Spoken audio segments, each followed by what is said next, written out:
안녕하세요. 마디아입니다. 우리 시청자분께서 본인이 이제 포트폴리오를 제작을 하시는데 노트폴리오 사이트에 있는 포트폴리오들의 구성을 좀 참고해가지고 포트폴리오를 제작하면 되나요? 이렇게 했을 때 너무 포트폴리오가 다 비슷해 보이거나 이런 문제는 괜찮나요?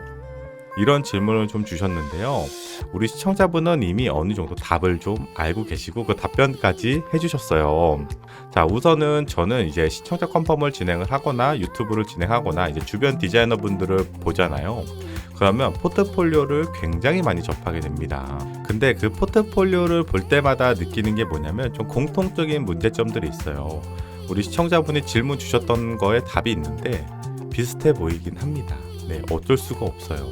왜냐면 포트폴리오를 만드시는 분들이 거의 다 보는 사이트가 비슷하기 때문에 그게 어쩔 수가 없는 거긴 해요. 그러면 디자인이 비슷하냐? 사실은 디자인이 비슷하다는 느낌보다는 이 항목이나 구성이 너무 비슷하기 때문에 뭘 봐도 비슷해 보이는 거예요. 언뜻 보면은 색깔 빼고는 달라 보이는 게 없는 이런 착시까지 들기도 해요. 근데 중요한 건 뭐냐면 저는 노트폴리오를 거의 본 적이 없어요. 디자인 생활을 하면서. 사실 제 개인 작업을 하거나 혹은 제가 예전에 취업 준비를 할 때 개인 포트폴리오를 이제 제작을 할 거잖아요. 그럴 때 저는 노트폴리오를 본 적이 단 한 번도 없어요. 중요한 건 노트폴리오라는 사이트가 있는지조차도 몰랐어요. 이 노트폴리오가 있는지는 한 2, 3년 전에 알았던 것 같아요. 그것도 어떤 시청자분이 말씀해 주셔가지고 알게 된 건데 그만큼 저는 그 노트폴리오라는 곳을 참고하지 않고 디자인을 했던 거죠. 근데 이게 장점이 있고 단점이 있어요. 이 노트폴리오를 참고를 하면 저도 많이 보진 않지만 대충 어떤 항목들이 비슷하게 들어간다는 거는 알고 있거든요. 그래서 제가 유튜브에서 포트폴리오 피드백도 좀 자주 했잖아요. 그럴 때 이런 건 필요 없다, 빼라, 넣어라, 이런 거는 넣어도 된다, 이런 거는 다 빼라, 없어도 된다, 이런 말을 좀 자주 했었는데요. 그때마다 이제 댓글로 아니 저런 항목들은 포트폴리오에 반드시 있어야 된다, 저기 없는 게 말이 되냐, 이거는 꼭 있어야 된다, 뭐 이렇게 댓글을 다시는 분들이 항상 있어요. 근데 그게 꼭 틀린 것도 아니고 꼭 맞는 것도 아니에요. 저는 예를 들어서 하나를 좀 말씀을 드리면, 자, 페르소나 같은 것들 포트폴리오에 꼭 들어가야 될까요, 여러분들? 꼭 들어가야 된다고 하시는 분들이 있습니다. 그것 자체가 내가 디자인을 하기 전에 뭔가 분석을 했다라는 근거가 되는 건데, 사실은 저는 그게 꼭 들어가야 된다라고 생각하지는 않아요. 포트폴리오에 따라서 그게 필요한 포트폴리오가 있고 그게 필요 없는 포트폴리오가 있는 거예요. 근데 이제 노트폴리오를 보면은 그 포트폴리오들을 쭉 보다 보면 항목들이 어때? 다 비슷한 것들이 똑같이 들어가 있단 말이에요. 거의 10개를 보면은 한 70%가 거의 다 항목이 비슷합니다. 포트폴리오가. 그래서 그런 것을 참고하고 그리면 항목이야 어떤 게 들어가는지 참고 정도는 할 수 있지만 단점으로는 너무 비슷하게 따라갈 수밖에 없는 시각을 가질 수밖에 없어요. 자, 그러면은 나도 제작을 했을 때 결국은 비슷한 포트폴리오를 만들게 되는 거예요. 그렇죠. 마디아님, 근데 어떤 사람들은 비슷하게 만들었는데도 대기업에 취업이 되고 원하는 기업에 취업이 되고 좋은 기업에 취업이 되던데요? 이렇게 말할 수 있겠지. 항상 어떤 곳이든 내가 디자인을 어떻게 하든 잘 되는 사람은 잘 돼요. 근데 우리가 항상 그 평균값이라는 걸 봐야 돼. 확률적으로 과연 우리가 정말 누가 봐도 좋은 기업에 취업한 사람이 1000명이나 돼. 정말 많죠. 1000명이면은. 근데 거기에 올린 사람이 10만 명이야. 그럼 확률이 몇 프로야? 1%. 그렇게 따지면 1%밖에 확률이 안 되는 거예요, 여러분들. 그러면 이제 그런 분들을 볼 때 누가 봐도 형식이 비슷하게 만들었음에도 불구하고 좋은 기업에 취업하는 그런 사람들의 특징은 뭐냐면 안에 내용물이 좋아요. 디자인을 정말 잘한다거나 안에 항목을 세부적으로 잘 분석해서 써놨다거나 그렇기 때문에 비슷하게 포트폴리오를 구성하고 만들어도 그분들은 좋은 기업에 가는 거예요. 그래서 제가 드리고 싶은 말씀은 뭐냐면 우리 시청자분이 노트폴리오를 참고하셔도 되고 뭐 여기 비엔스를 참고해도 되고 다른 해외 사이트 여기저기 참고하셔도 돼요. 그거는 상관은 없는데 안에 내용물에 좀 신경을 썼으면 좋겠다는 거예요. 이 포트폴리오라는 거는 결국은 뭐냐면 이제 많은 신입이나 초년생 디자이너분들, 학생분들이 착각하는 게 이 포트폴리오 자체를 자꾸 꾸미려고 하시는 분들이 너무 많아요. 물론 포트폴리오 꾸밀 수 있지. 근데 우리 포트폴리오의 정확한 개념을 알아야 돼요. 내가 포트폴리오를 왜 만드는지를 알아야 되거든요. 단순 취업을 하기 위한 목적일까? 그럴 수 있죠. 그러면은 그 취업을 하기 위해서 포트폴리오를 왜 만드는 걸까? 왜 만들어요, 여러분들? 내 디자인을 잘 정리해서 넣는 거잖아요. 자, 그러면 내 디자인이 잘 보이게끔 포트폴리오를 정리하려면 포트폴리오 자체를 굉장히 멋있고 화려하게 꾸미는 게 과연 내 디자인이 잘 보이는 방법일까? 아닐까를 고민해야 되는 거거든요. 내 포트폴리오 안에 내 디자인이 어떻게 해서 풀어졌는지, 이 디자인이 어떤 결과값으로 이렇게 나왔는지를 잘 보이게 하려면 어떻게 하면 돼? 포트폴리오를 꾸미지 않으면 돼.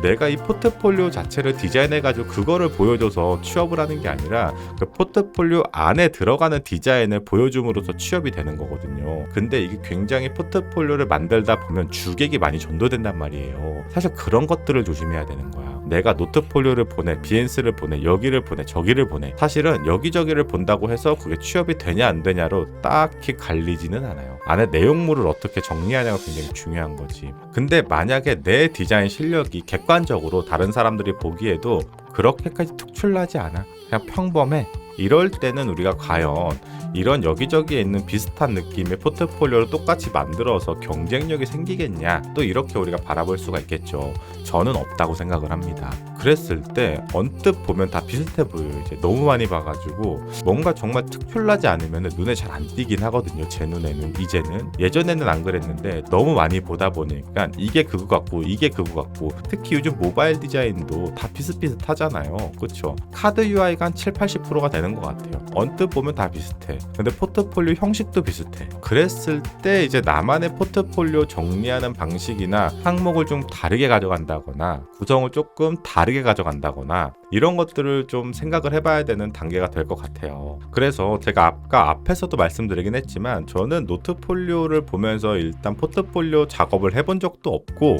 제가 노트폴리오를 보고 나서 거기에는 항목을 토대로 피드백을 한 적도 없고, 왜냐하면 제가 노트폴리오를 모르기 때문에 그것들을 참고해서 피드백 자체를 했을 리가 없겠죠. 그냥 저는 피드백할 때 제 생각대로 말을 하는 거예요. 이 포트폴리오에서는 굳이 이런 페르소나나 이런 분석이 필요 없는 포트폴리오다. 이 포트폴리오에는 이런 분석들이나 데이터 값들이 좀 필요하겠다. 근데 여러분들이 좀 조심해야 되는 게, 내가 벤치마킹을 해보니 아까 70% 이상이 다 비슷한 항목이라고 했죠. 그러면은 신입이나 학생분들이 가장 많이 하는 실수가, 그런 것들이 포트폴리오마다 비슷한 항목들이 다 들어가니까 왠지 안 들어가면 안 될 거란 생각을 하게 돼요. 아, 너도 나도 다 넣네, 나도 넣어야겠다. 그렇게 너도 나도 다 들어가는 포트폴리오로 취업이 잘 되려면, 제가 아까 뭐라고 그랬어요? 안에 있는 내용물, 안에 있는 디자인을 정말 특출나게 잘했거나, 아니면 안에 들어가는 데이터 값이나 분석 값들을 잘 정리해서 넣어놨거나, 뭔가 이런 특출난 것들이 있어야 되거든요. 그러면은 사실은 포트폴리오는 어떻게 만들어도 취업이 잘 될 거예요. 그 사람들은 그냥 잘하니까. 이해가 되시죠? 제가 좀 말을 주저리 했는데요. 그래서 결론은 뭐냐면, 남들이 한다고 해서 나도 할 필요는 없다. 본인만의 포트폴리오 정리 방법과 본인만의 생각으로 본인이 포트폴리오를 개인을 어떻게 하면 잘 나타낼 수 있는지, 내가 작업한 디자인을 어떻게 하면 잘 보이게 할 수 있는지, 이런 것들을 면접관들이 내 디자인을 보기 편하게끔 포트폴리오를 만들어주는 걸 목적을 가져야죠. 그 포트폴리오라는 건 뭐야? 내 디자인을 자랑하고 싶은 거잖아요. 그쵸? 그 안에 들어가 있는 디자인을 자랑하고 싶은 거잖아. 이 포트폴리오 자체의 포맷을 자랑하려고 하는 게 아니잖아요. 이 목적을, 꼭 이 주객이 전도되면 절대 안 돼요. 벤치마킹 할 때도 그 기준을 가지고 벤치마킹을 하시기 바랍니다. 이해되시나요? 면접관은 내 디자인이 어떻게 해서 설계가 돼서 어떤 결과물이 나왔는지가 궁금한 거예요. 이 포맷이 궁금한 게 아니라. 솔직히 말해서 제가 만약에 면접관이잖아요. 포트폴리오 같은 거 안 꾸며도 돼요. 그냥 인트로 한번 딱 잡아주고, 나머지는 그냥 흰 바탕에다가 말 그대로 A4 용지에다가 디자인이 왜 이렇게 풀어져서 이렇게 결과값이 나와서 이렇게 결과물까지 딱 디자인이 나왔다 라는 게 잘 정리되고 디자인만 잘 나오면 A4 용지 같은 데다 그냥 옮겨놔도 저는 그 사람을 뽑을 것 같아요. 이해가 되시나요? 내 디자인이 잘 보게끔만 고민을 좀 해라 라고 했잖아요. 이 A4 용지는 제가 굉장히 극단적으로 좀 예시를 든 거긴 한데, 그냥 흰 바탕에다 디자인 뿌려놓는 것도 디자인 굉장히 잘 보이잖아요. 그렇죠? 굳이 시선 분산을 안 시키면서 그냥 디자인에 집중시킬 수 있는 그 포맷이 되는 거예요. 그것조차도. 그 포트폴리오를 너무 그렇게 꾸미거나 치중하는 쪽에 시간을 낭비하지 마시고요. 그 시간에 내가 요건 정리를 어떻게 하면 더 잘할 수 있을까? 내 디자인을 어떻게 하면 조금 더 완성도 있게 그려낼 수 있을까? 어떻게 하면 조금 더 UX를 고민할 수 있을까에 포커스를 맞추시는 게 좋아요. 이해되시죠? 자, 오늘 영상도 여러분들 많은 도움이 되셨다면 좋아요, 구독, 알림 감사합니다. 마디였습니다.